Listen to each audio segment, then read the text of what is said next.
में राखी के पैसे लेके ईरानी पे किया, एविडेंस है। मैंने ईरानी लड़की को मारा था, आपके पास एविडेंस है? क्या मैंने राखी को मारा था, आपके पास एविडेंस है? नहीं ना। Just let me answer it properly. आपके पास कोई भी चीज़ों का एविडेंस नहीं है। अभी वो एपिसोड मैं आपको बताता हूँ क्या था। सबसे पहले ईरानी गर्लफ्रेंड ने मेरे पे कंप्लेंट किया था कि मैं उसकी गर्लफ्रेंड हूँ पिछले 5 साल से। am I right? आपको ये पता है? तो 5 साल पहले मैं राखी को जानता था क्या कि राखी मुझे पैसे भेजती थी 5 साल पहले? करेक्ट। सबसे मेन पॉइंट, ईरानी गर्लफ्रेंड मेरी गर्लफ्रेंड थी ही नहीं। वो एक गरीब,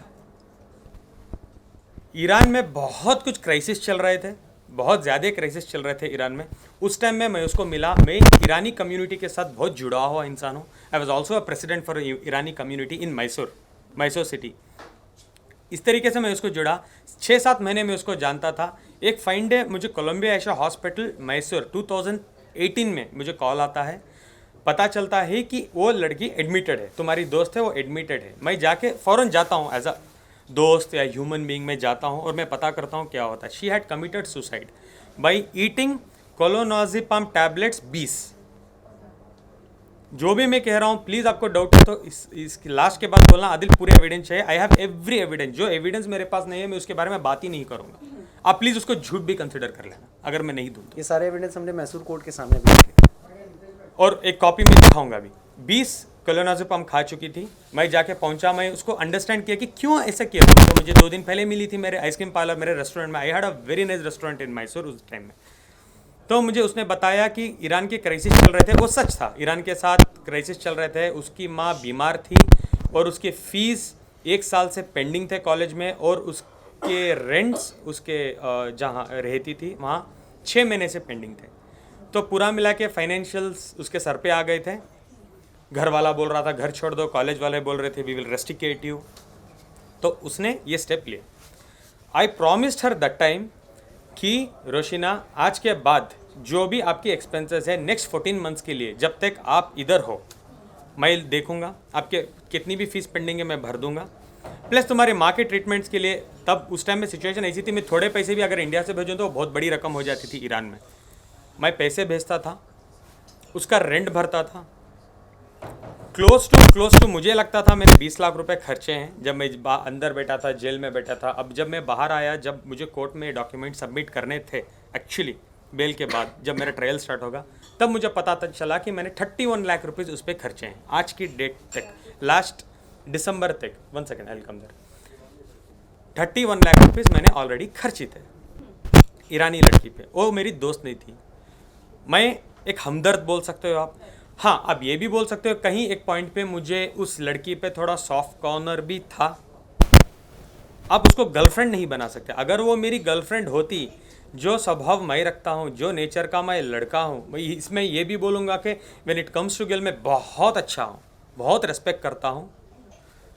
अगर वो मुझे जानती तो वो बिल्कुल रेप के केस करने में बिल्कुल वो दिलचस्पी नहीं रखती थी मेरे पे। और एक चीज़ मैं आपको बता दूं, in addition to this what he is saying, November 2022 तक आदिल के अकाउंट से उस लड़की को, वो रिस्पेक्टेड गर्ल को, पेमेंट जो भी है हेल्प वो जाती रही है।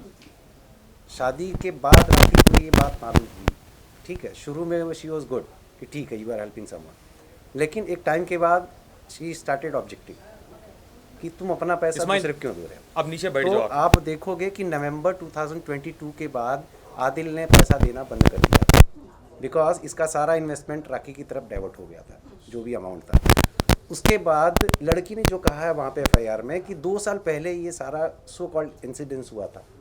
अब सवाल यह है कि जब 2 साल पहले ये हुआ था, आप एफआईआर लॉन्च करते हैं 2nd वीक ऑफ फरवरी 2023 और आपके अकाउंट में पैसे जा रहे हैं नवंबर 2022, ठीक है। तो अगर आपके साथ वो इंसिडेंस हुआ था तो आप पैसे क्यों एक्सेप्ट कर रहे थे। और तीसरा, आप एक बहुत ही रेलेवेंट पॉइंट है कि 6 फरवरी की आधी रात को ओशीवारा पुलिस स्टेशन में आदिल के अगेंस्ट में राखी सावंत एफआईआर लॉन्च कराती है। During the course of the you can say remand and all और बेल एप्लीकेशन जो भी था, उसी टाइम पे जैसे ही राखी जी को समझ में आता है कि यहाँ से on the basis of evidence हमारा केस सस्टेन नहीं करेगा और इसको बेल मिलेगी ही मिलेगी, ठीक उसी टाइम पे सेकंड वीक में, फर्स्ट वीक में राखी सावंत का एफआईआर होता है, सेकंड वीक में ये ईरानी लड़की वहाँ पे मैसूर में एफआईआर लॉन्च करा देती है। तो नेक्सस समझ में आता है कि कैसे एफआईआर हुई है वहाँ पे। क्योंकि जैसे कोर्ट में पता चल जाता है कि आदिल को पुलिस कस्टडी, जब वो लोग आके मांगते हैं 21 दिन की पुलिस कस्टडी, जब कोर्ट जुडिशियल कस्टडी दे देता है, just to clear this point, जैसे मैं जुडिशियल कस्टडी में जाता हूँ मैं बेल अप्लाई कर सकता हूँ, जैसे उनको पता चल जाता है तो हम लोग एक जीत हासिल कर चुके थे। इमीडिएटली 8 तारीख को राखी जाती है मैसूर, मेरे पूरे दुश्मन इकट्ठा करती है, प्लस ईरानी लड़की को जाके मिलती है और बोलती है, 3 लाख रुपए कैश भी देती है और बोलती है मैं तुम्हें स्टार बनाऊंगी, मैं तुम्हें एक बहुत बड़ी अमाउंट दिलवाऊंगी, अगर तुम मुझे फॉलो करोगी तो 25 से 50 लाख रुपए हम आदिल से ऐंठेंगे, प्लीज़ आप मुझे एक हेल्प करो। उसे मैसूर सिटी पुलिस कमिश्नर के पास लेके जाते हैं, आप लोग देखे होंगे वो कमिश्नर को मिली थी, जाके मिलके एक एफआईआर लॉन्च करवाते हैं 376 रेप। उसमें उसने ही लिखा है कि मैं आदिल को 5 साल से जानती थी, आदिल ने मुझे 1.5 साल पहले आके रेप किया है। तो 1.5 साल तक तुम क्या चने खा रही थी क्या कंप्लेंट देने का? 7 तारीख को मेरी एफआईआर हुई है, तुम आके 10 तारीख को केस कर रहे हो यार। नहीं, तुम बेवकूफ़ समझ रही हो क्या लोगों को या जनता को, किसी को भी? तुम क्या सोचे आदिल एक दिन नहीं आएगा, आदिल नहीं आके बोलेगा ये सब स्टोरी? अब ऐसे ही कर दोगे, आदिल को ख़त्म कर दोगे। 10 तारीख को तुम क्यों आके रेप दे रही हो? सबसे पहले गाइस, जनता, देश, व्हाट इज़ रेप? रेप क्या है? एक लड़की के साथ आप गलत करते हो, उसको जाने बगैर, उसको रेप बोलते हैं। जो निर्भया, वो व्हाट, बहुत सारे केसेस हैं रेप के, उसको बोलते हैं रेप। 5 साल का रिलेशनशिप रेप होता है क्या? सॉरी, मैं थोड़ा गुस्सा हूं बिकॉज इट इज, एक सेकेंड, तो ये भी होता है कि इट इज ऑल्सो इम्पॉर्टेंट। मैं 10 बार बोल रहा हूँ दोस्त है अब दोबारा वही सवाल। रिलेशन का मतलब संबंध होता है, उसको वाइड एंगल में देखिए आप। लेकिन आदिल 31 लाख रुपए आपने उस पर खर्च किए, राखी ने उसे 3 लाख दे दिया और वो मान गई। आप ऐसे क्यों बोल रहे हैं? कौन से ग्राउंड्स पे आप बोल रहे हैं कि वो राखी ने जाके उसको पूरा बैठ के बात किया, ट्रैप किया। ये भी वीडियोस इंस्टाग्राम में हैं कि जब राखी सावंत जाके ईरानी लड़की से मिली है मैसूर में, बात कर रही है, 3 लाख रुपए दिए एज एन एडवांस और उसको बोले मैं मिनिमम ट्राई करूंगी 50 लाख रुपए ऐंठूंगी आदिल और आदिल की फैमिली से। ये आपको किसने बताया? बाहर आने के बाद मेरे बहुत खास दोस्त भी ये चीज़ों में शामिल थे, वो जानना चाहते थे कि क्या हो रहा है एक्चुअली। 2 लोगों के बीच की एक मिनट, मैं बोल देता हूँ। नहीं, 2 लोगों के बीच की बात की थी। राखी, मेरे थोड़े दुश्मन भी हैं उसमें, और मुझे जेल में मेरे 1-2 दुश्मन को, जो राखी के 2 भाई हैं मैसूर जेल में, वो अंदर भेजती थी मुझे बात करने के लिए, और वो मुझे खुद बोलते थे, देखो आदिल, ऐसे तो तुम बाहर नहीं आओगी, ऐसे तो तुम्हें सज़ा हो जाएगी, तुम एक काम करो, एक 50 लाख की डिमांड है, छोड़ो 50 कहाँ से तुम भी दे सकोगे, अंदर बैठे हो, चलो एक 25 लाख रुपए में क्या मैं बात करूं? अगर तुम 25 लाख रुपए देने मानते हो तो ईरानी और राखी दोनों खड़ के आके कोर्ट में बोलेंगे कि हम चार्जेस हमारे वापस लेना चाहते हैं, आदिल के ऊपर जितने भी हमने चार्जेस लगाए हैं हम वापस लेना चाहते हैं, और बेल ही नहीं तुम्हारे केस भी रद्द हो जाएंगे, 25 लाख रुपीज़। मैंने कहा सर, ब्रदर, वॉट एवर, 5 महीने से कस्टडी हो गई है मेरी, क्या ही हो जाएगा अभी मेरे साथ? ये बात पहले करते तो एटलीस्ट मैं कुछ जुगाड़ करता और मैं रफा दवा हो जाता, मैं ज़िंदगी में मीडिया के बाहर नहीं आता। एक पॉइंट मैं आपको से बोलना चाहूँगा, एक इंसान को इतना ही डराओ जितना वो डर सकेगा, इतना ही डराओ। बॉम्बे जेल में मुझे डाल दिया था 7 दिन, 8 दिन, 10 दिन, अगर उसके बाद मुझे बेल होकर मुझे छोड़ देता ना इजीली, सच में बता रहा हूँ मैं ज़िंदगी में नहीं आता मीडिया के सामने, मैं इतना डर चुका था। उसके बाद मैसूर में डालो, वो करो, ये करो, जेल के अंदर बैठ के मेरे पे एफआईआर करवाते रहो। फाइंडे ऐसा आ गया, जो होता है देखा जाएगा। 10 साल बैठूंगा तो 10 साल बाहर आके बात ही करूंगा मैं मेरी लड़ाई खुद से लड़ूंगा। आप समझ रहे हो मैं क्या कहना चाह रहा हूँ? जो वो 25 लाख रुपए, सबसे पहले मैं 5 महीने क्यों था मैसूर जेल में? पहले 3 महीने तो ऐसे निकल गए, 1.5 महीने एमएलए इलेक्शंस थे मैसूर में, उसके बाद 1.5 महीने का वेकेशन था तो 3 महीने गुजर गए। उसके बाद मेरे एडवोकेट जो अल्ताफ़ उनका नाम है मैसूर में, he is a very well known advocate and my brother too, वो बोले कि तुम्हारी चार्जशीट फाइल हो चुकी है, जिसमें आपकी रिपोर्ट्स में ये भी है कि नेगेटिव, आपने कभी भी उस लड़की के साथ सेक्स नहीं किया है। Negative reports, am I correct sir? Negative reports आ गए हैं, तो आपको इस ग्राउंड्स पे अभी बेल हो जाएगी नेक्स्ट 10 दिन में। I was so happy at last. Ramzan का महीना था, अल्लाह ने मेरी सुन ली। तो मैं इतना खुश था कि आई वॉज़ लाइक मैं जेल में जो भी मेरे साथ लोग रहते हैं मैं उनको बोलने लगा कि चलो भाई 10-12 दिन में मैं बाहर चले जाऊंगा इंशाल्लाह। मैं आप सबको दुआ करता हूँ आप लोग बाहर आ जाएं। Sorry to divert from the point. जेलों में ना बहुत लड़के लड़कियों के चक्कर में जेल काट रहे हैं झूठे झूठे केसेस में। बहुत लड़की जाके बोलती है रेप तो उठा के जेल में डाल दो, लड़का जाके कुछ बोले तो कंप्लेंट दो, एनसी करो, सोचेंगे 10 बार बुलाएंगे, इंक्वायरी क्या है, प्रूफ क्या है, एविडेंस क्या आप है। लोगों के लिए कोई प्रोविजन नहीं। आप लॉ पर भी एक लॉ नहीं, नहीं, पर भी क्वेश्चन नहीं। I will come there, I will stick to the point. Guys, last 3 questions. 1 minute. तो क्या हुआ था लास्ट एक सेकेंड कंप्लीट तो करने दो।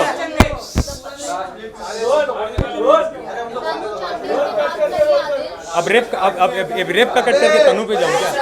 I finish.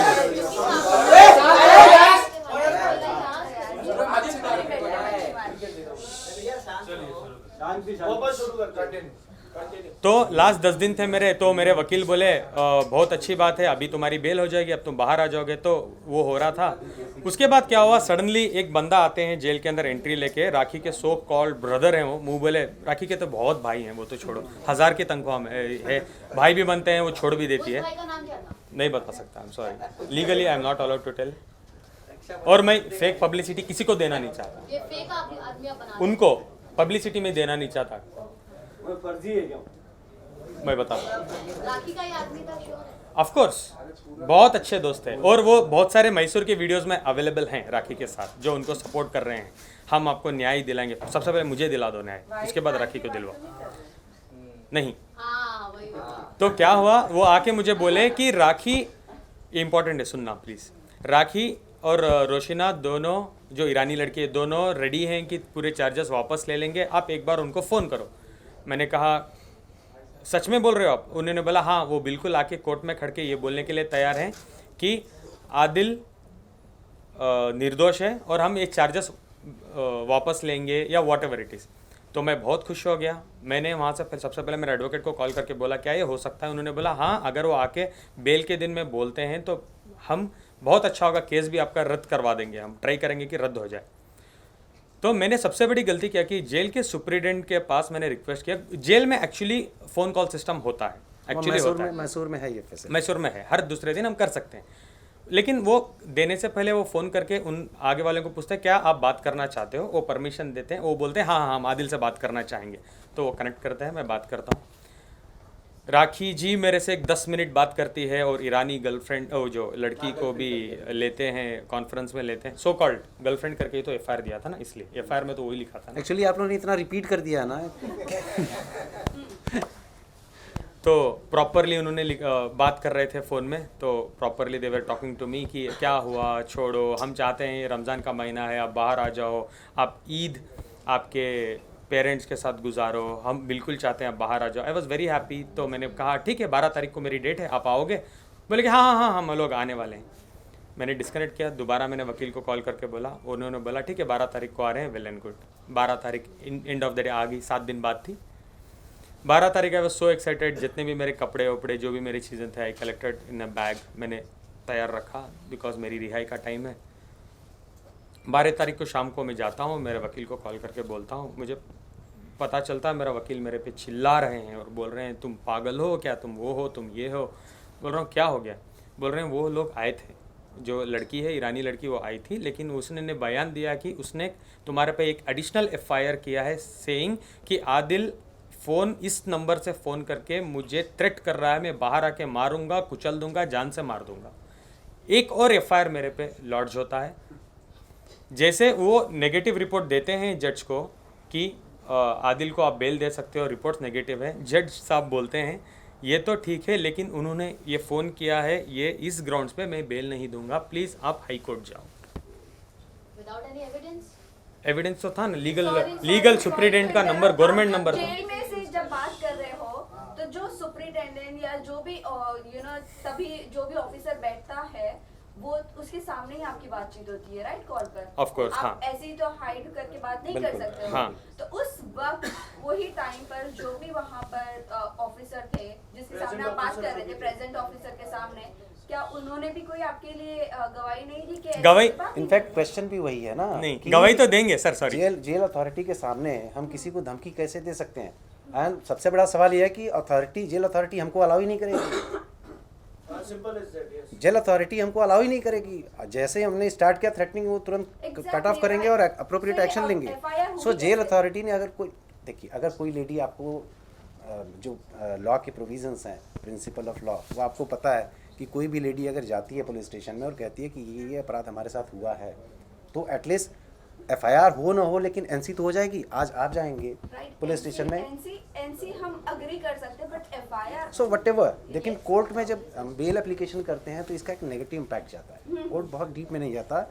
Argument, bail application के आर्ग्यूमेंट के टाइम पे टेक्निकलिटीज़ में कोर्ट नहीं जाता है।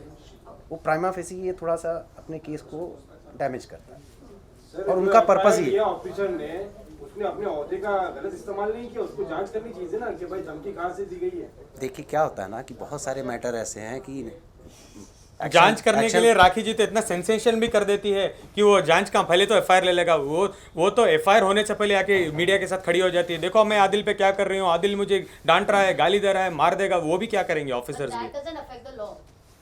तो एनसी करने के बाद एफआईआर क्यों किया? उन्होंने एक प्रॉपर नंबर दिया था, गवर्नमेंट का नंबर, सुप्रीडेंट का नंबर दिया था और कहा था एफआईआर। यही तो मैं बार बार बोल रहा हूँ, लड़कियों के लिए इतना अच्छा लॉ बना के रखा हुआ है हमारे संविधान में। पहले एफआईआर बाद इंक्वायरी।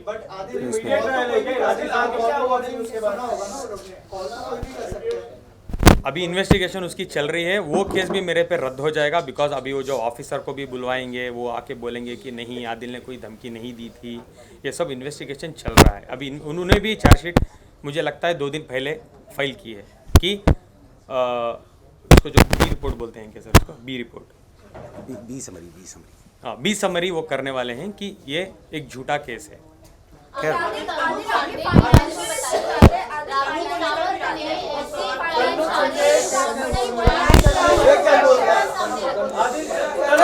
वन बाय वन तनु चांडिया के बारे में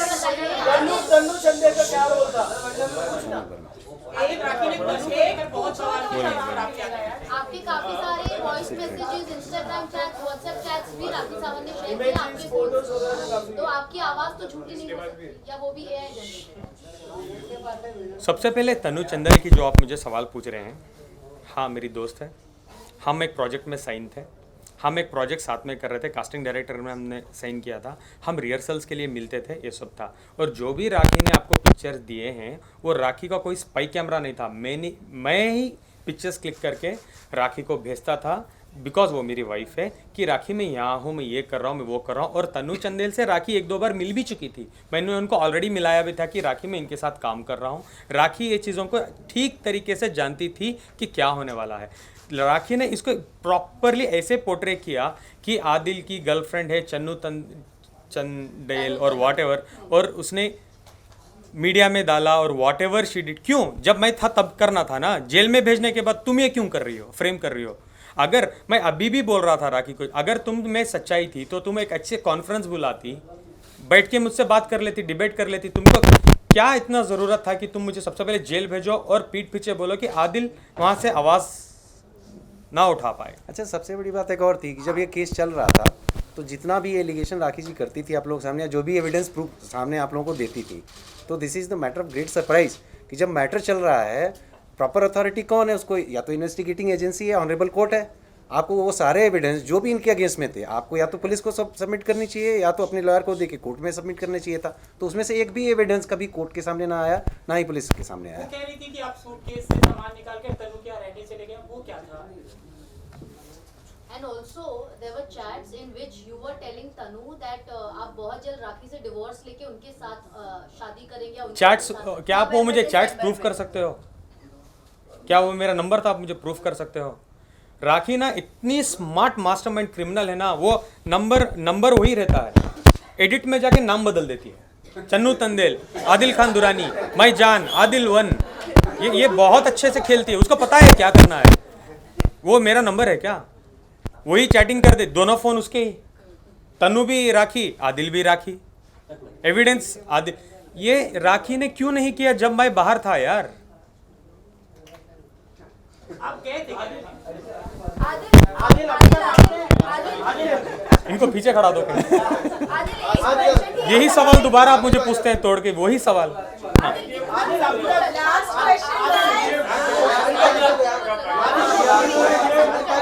फाइनेंशियली बात ऐसी क्या चीज हुई अभी तक आपने राखी ने आपको अभी तक- इतने सारे आपने कितना पैसा एलिगेशन दिया है राखी? आदिल एक वीडियो में राखी आपसे पूछती है कि मेरे 2 करोड़ रुपए सबसे पहले जो मैं तनुज चंदेल के घर चला गया था रहने के लिए, उसके बारे में बात कर लूं।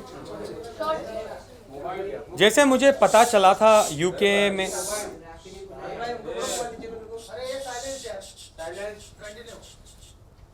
प्लीज गाइस बी क्वाइट, मेरी आवाज़ देश को तो जाना चाहिए ना।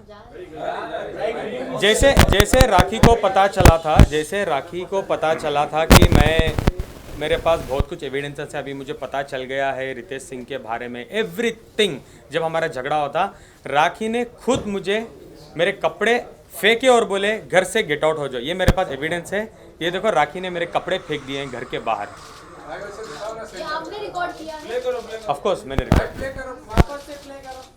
नहीं मैं पूरे वीडियोस दूंगा साधना, मैं आपको दूंगा। आप हाँ ग्रुप में डाल। This was on February 1st। राखी ने कपड़े फेंके और बोले अभी मैं तुम्हें कुत्ते की हालत कर दूंगी आदिल, अगर तुम मीडिया में जाओगे। क्या तुम बड़े आदमी बन के बोल रहे थे कि मैं 2 दिन में लाके पूरे एविडेंस दूंगी? 2 दिन में मैं तुम्हें 24 घंटे में तुम्हारी हालत क्या करती हूँ। सबसे पहले तुम कपड़े लो और बाहर निकलो। उसके बाद राखी ने क्या किया, उससे थोड़ा पहले उनको पता था, मैं मेरे पेरेंट्स को, मेरी फैमिली को, वो लोगों को तो पता नहीं था मैं शादीशुदा हूँ राखी के साथ, बिकॉज मैंने बताया था क्यों, क्या रीज़न है। तो मैं मेरे फैमिली को बोलने लगा कि मेरे और राखी के बीच में कुछ अनबन हो रही है, लगता है मैं मैसूर आ जाऊँगा। मैं फैमिली वाले ठीक है आ जाओ, क्या हुआ? मैं बोलता था ठीक है मैं आके बताऊँगा। ये राखी को पता था कि मैं मैसूर जाने वाला हूँ बहुत जल्द। और मैं राखी को ये भी मैंने बोला था, राखी जो भी हमारे बीच में मामले हैं, फाइनेंशियल्स जो भी है, हम बैठ के सेटल कर लेते हैं राखी, हम ख़त्म करते हैं और मैं जाने वाला हूँ मैसूर। वो बोली नहीं तुम जा नहीं सकते, मैं तुम्हें नहीं छोड़ूंगी। मैं बोला नहीं छोड़ने की बात क्या है, तुम तो चीटिंग कर रही हो मेरे साथ, तुम उसके रितेश के पास हर महीने पैसे ले रही हो, रितेश के साथ घूम रही हो, तुम रितेश के साथ पूरी दुनिया घूम रही हो, तुम चाहती हो मैं तुम्हारे साथ हस्बैंड बन के रहूँ या तुम्हारा वॉचमैन बन के रहूँ, जो मैं नहीं रह सकता। Let's end it here. तो राखी ने एक दिन शादी का अनाउंसमेंट रैंडमली कर दिया।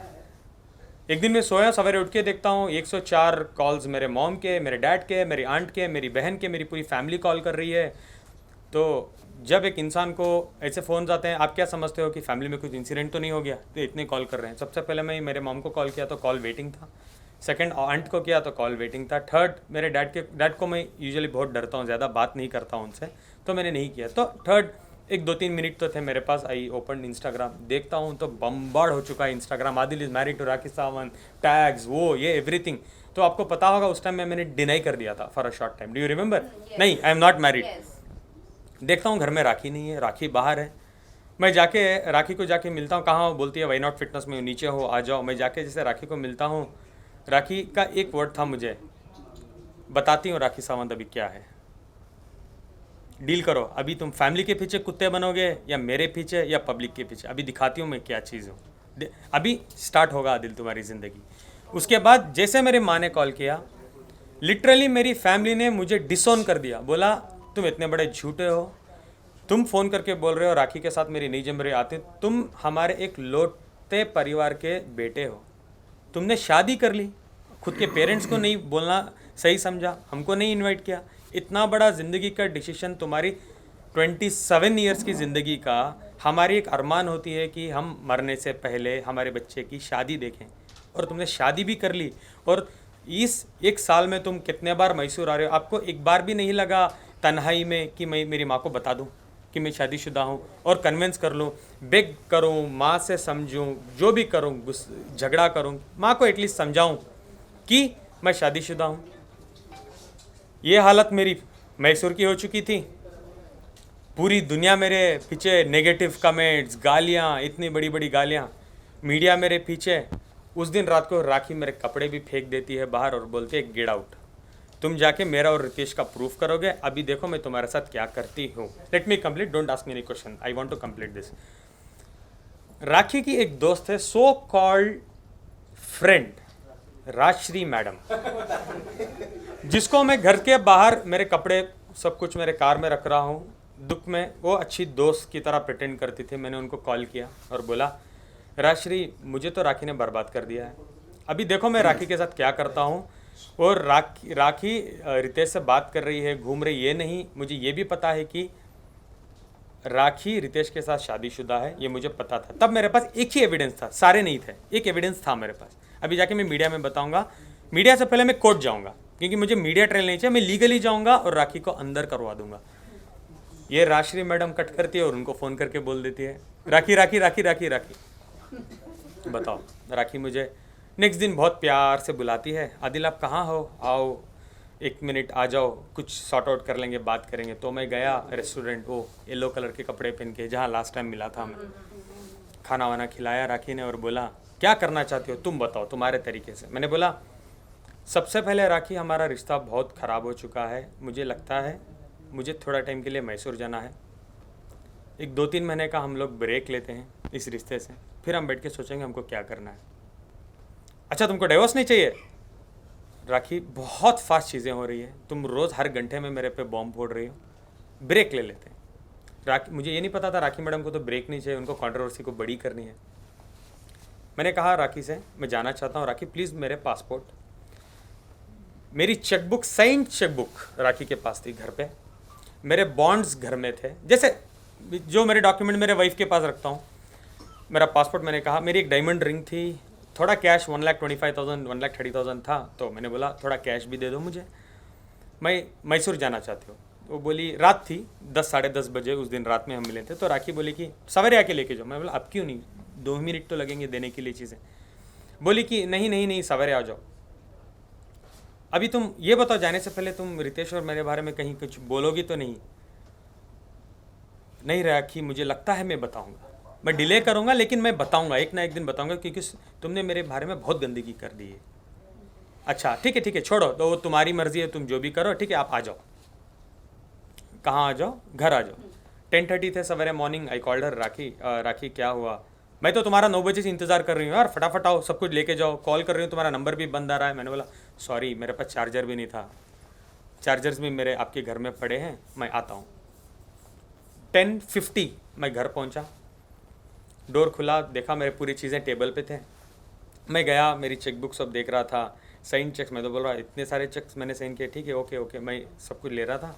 राखी मेरे पैर पे गिर गई, बोलने लगी सॉरी, मैंने रियलाइज़ किया इस 2 रातों में मैं आपके बिना जी नहीं सकती, मेरे से गलती हो गई, मुझे माफ़ कर दो, जो मैंने आपके साथ किया, मैंने रितेश के साथ भी जो भी किया, मुझे माफ़ कर दो। मैं मीडिया के सामने आके माफ़ी मांगने के लिए तैयार हूँ, दुनिया के सामने, सब कुछ ब्ला ब्ला ब्ला। 15 मिनट तक ड्रामा चलता रहा। इतना रो तो इतना रही थी, नाटक में तो फ्लोर भीग गया था। आई ऑल्सो बिलीव्ड, ठीक है, मैं बोला ठीक है राखी अब बैठो, हम बात करते हैं। आई वेंट टू किचन, मैं पानी लाया और मैं पानी दिया। मैं तो घर भी नहीं था मेरे पास, 2 दिन से वो एक ही कपड़े में घूम रहा था मैं, वो येलो कलर का shirt. I can not forget that. मैंने बोला राखी आप पानी वानी पियो, बैठो, मैं तब तक नहा लूँ, मैं भी थोड़ा नहा लेता हूँ, अब रो मत। एक बेल रिंग होती है, टिंग टोंग। राखी भाग के जाती है, डोर खोलती है, पुलिस के पैर में गिर जाती है, बोलती हो क्यों इतना देर कर रहे हो, मुझे मार रहा है, मुझे पीट रहा है, मुझे बचा लो, मेरा मर्डर कर रहा है, चाकू लाने किचन गया है। मैं किचन में खड़ा हूँ, राखी को पानी देने के बाद मैं मेरे लिए एक गिलास पानी लाने के लिए गया हूँ, सीधा 17 ऑफिसर्स थे, 17 ऑफिसर्स आते हैं, मुझे अरेस्ट करते हैं, मुझे बोलते हैं चलो हमारे साथ होशिवारा पुलिस स्टेशन। मैंने उस टाइम तो मैं कुछ नहीं पूछ पाया। जब हम ऑन द वे जा रहे थे पुलिस स्टेशन तो मैंने पूछा सर चार्जेस क्या हैं मेरे पे, क्यों मुझे लेके जा रहे हैं? तुम्हारे पे एफआईआर हुआ है रात में 3:30 बजे। राखी ने मुझे रात में मेरी चीज़ें नहीं दी, सवेरे का टाइम दिया, बिकॉज उस रात वो एफआईआर करना चाहती थी मेरे पे। राखी ने नहीं, उसके एक दिन पहले ही राखी ने कंप्लेंट कर दी थी, उसके बाद एफआईआर कन्वर्ट हुआ, मुझे अरेस्ट कर लिया गया। मैं गया, मैं बोला चार्जेस क्या है? उन्होंने बोला हाँ कुछ 420 फाइनेंशियल है, 4-5 धाराएँ लगी है, नो प्रॉब्लम, ये नोटिस पकड़ो आपका जो भी स्टेटमेंट आप दो और 6 साढ़े 6 बजे आप जा सकते हो। ये स्टेशन है, स्टेशन बेल होता है ना, स्टेशन सेक्शन 41 का नोटिस जो देते हैं, 3 डेज़ का टाइम देते हैं अपना